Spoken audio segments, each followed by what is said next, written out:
So guys, today's a different one because I'm in the kitchen. This thought just came across my mind when I was about to start cooking my breakfast or lunch technically, because it's 3 o'clock actually, I'm pretty sure. But a thought came across my mind of one particular time when, this was during secondary school.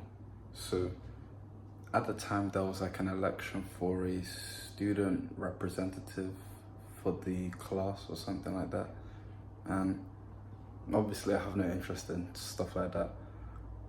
But I just kind of thought, oh yeah, like, why not just volunteer to do it? Like, it would be funny, like, troll, like, just to make the class laugh, because at the time I was kind of like, I was living for the attention, bro. I was living for the, making everyone laugh. I mean, I think naturally people are drawn to me anyway. But at the time, like, I was doing this not consciously, but like, I was just like, oh, like, I need to make everyone laugh, like, type thing. Like, class clown type of nigga, bro. So obviously I volunteered for it, and everyone's like, oh, Victor, you're not serious. So they put me down for the thing.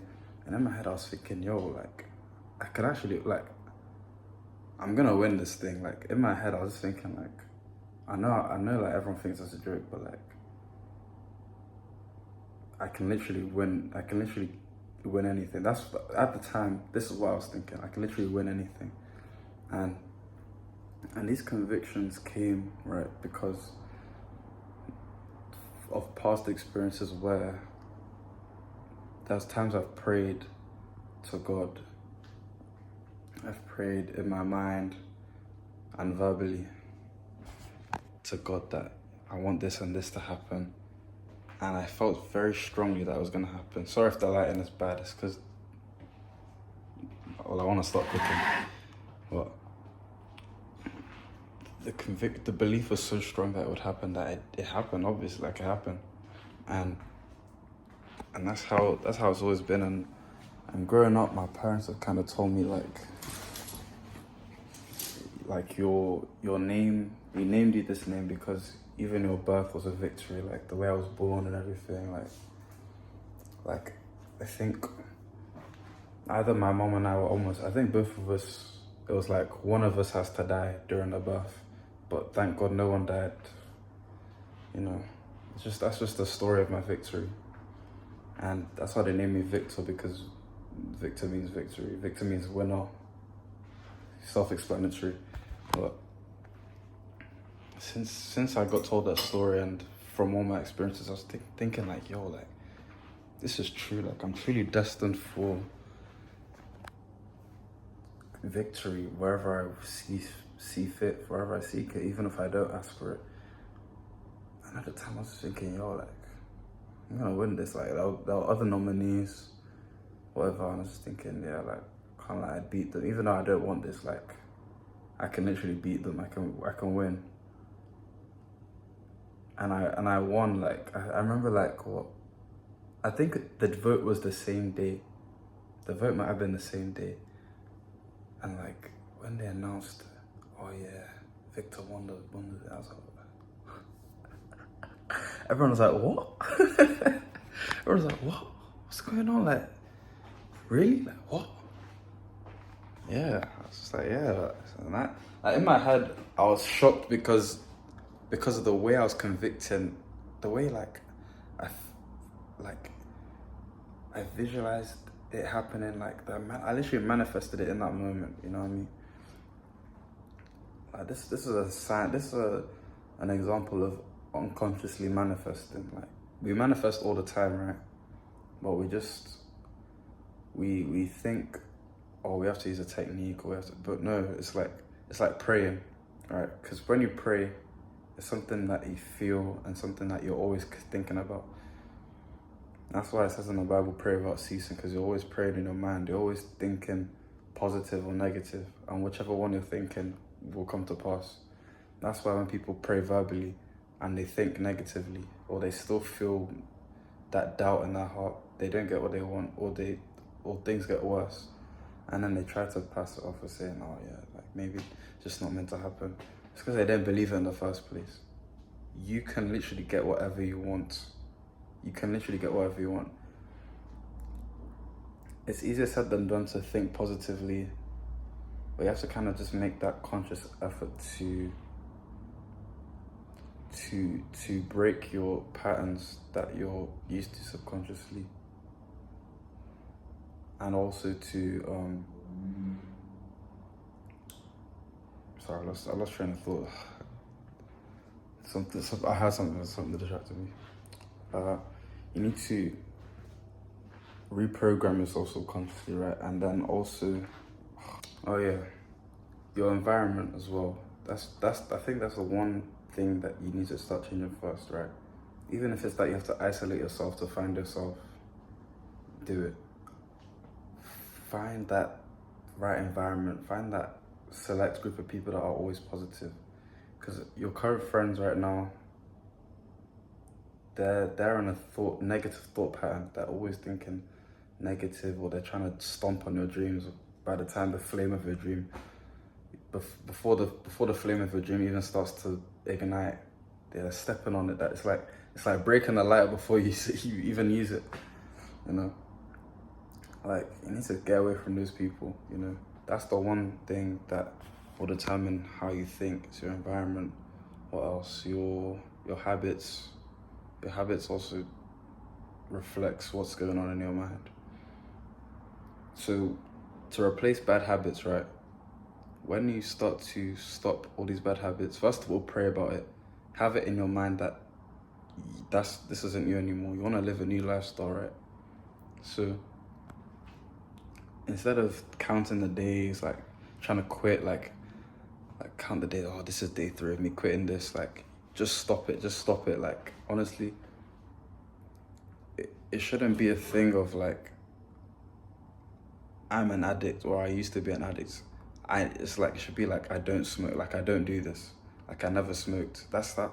Or like, I'm just saying smoke, that's an example. It could be, you know, touching yourself, or like going to the clubs and stuff, like, or drinking, like it could be anything, any of these bad habits that influence drifting, which influence negative thought patterns, influence or dampen your ability to think freely. Think for yourself, because most of us are influenced by or controlled by our negative thought patterns, right?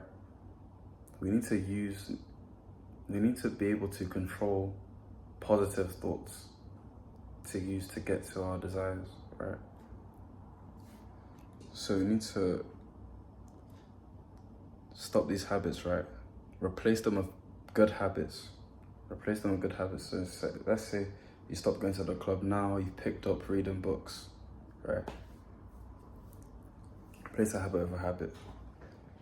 And pray about it, honestly. Think about it in your head that this isn't me, this is a lifestyle, right? Because your old habits were a lifestyle. Your negative habits are a lifestyle. So what's wrong with having a positive lifestyle now? That's how you start to change and start to move into that power of using conviction, using faith, literally. That's what I believe it to be, is faith.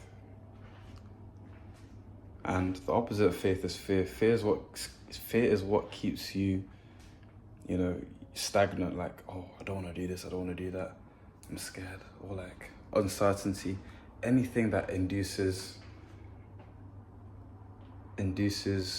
indecisiveness, doubt, fear. Like those are the things. Like that's the indication that you don't need that in your life. You don't want that in your life, right?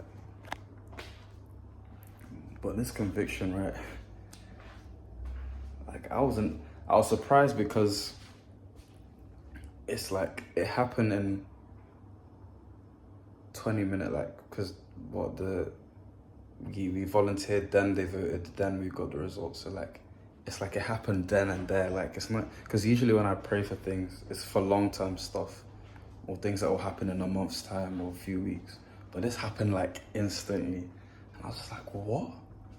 Like, that's sick, like, sick, like. And then that was my proof that I'm just meant to win, like. And I don't say this to be arrogant, like, all of us have the element of, have the potentiality to be conquerors, essentially. That's how I can say it. We all have the ability to do these things, right? No one is an exception if that's right. No one is an exception to free thinking to get to whatever they want to get to. They just need to take that initiative, take that first step of taking control of their mind. Another instance, there's times when literally like I have, and I promise you, right, my whole school career, it has only been God, bro, because I'd say like after primary school, well, during primary school, I started getting tutored and stuff. So getting into secondary, I was smart, like, you know, things were kind of a breeze until a certain point, and then I realized that I have to actually like study and stop goofing around. But even then, like, even when I took the piss, like, I kept on goofing off, like, anyway, or like maybe 50-50 goofing off. Like. And I had to, now there's a test coming up, I promise you, that conviction, oh my God, I needed that conviction then and there, bro. I was like, yo, God, I can't lie. God, I can't lie, this has to happen, bro. There's no choice. I mean, there's no other way I want it to happen. No doubt in mind. I mean, obviously I was still worried at the time, like, I was still susceptible to the emotion of anxiety and things of that nature, but I didn't want, like, I think the faith was stronger than the doubt, let me say. The faith was stronger than the doubt and the anxiety. I wouldn't even say doubt, I think it was anxiety, yeah. The faith was stronger than the anxiety, so I would pass these tests, I would make it. Bro, I'm in university now, I'm in university. Like, this is one thing I never expected. I literally thought, and my dad can attest to this. Like, there was a time when I literally told my dad, I don't know if I'm gonna make it to uni. This wasn't even in sixth form. Was it in sixth form? Maybe it was just before I got into sixth form. Like, I literally thought I was gonna, like, not make it, but obviously my undying faith has brought me this far. My undying faith has brought me this far. I feel like when I look back at it now, like, even though I had anxiety, like, I was worried, like, about all these things coming into fruition, having that faith to still take action, having that courage to still take action, even if it's small, like it says in the Bible, a faith of a mustard seed can move mountains, bro. That's telling you that all you need is a tiny bit. All you need is a little bit. And you'll get all that you want by God's grace. Stay blessed. If you made it this far, you might as well subscribe. Stay blessed.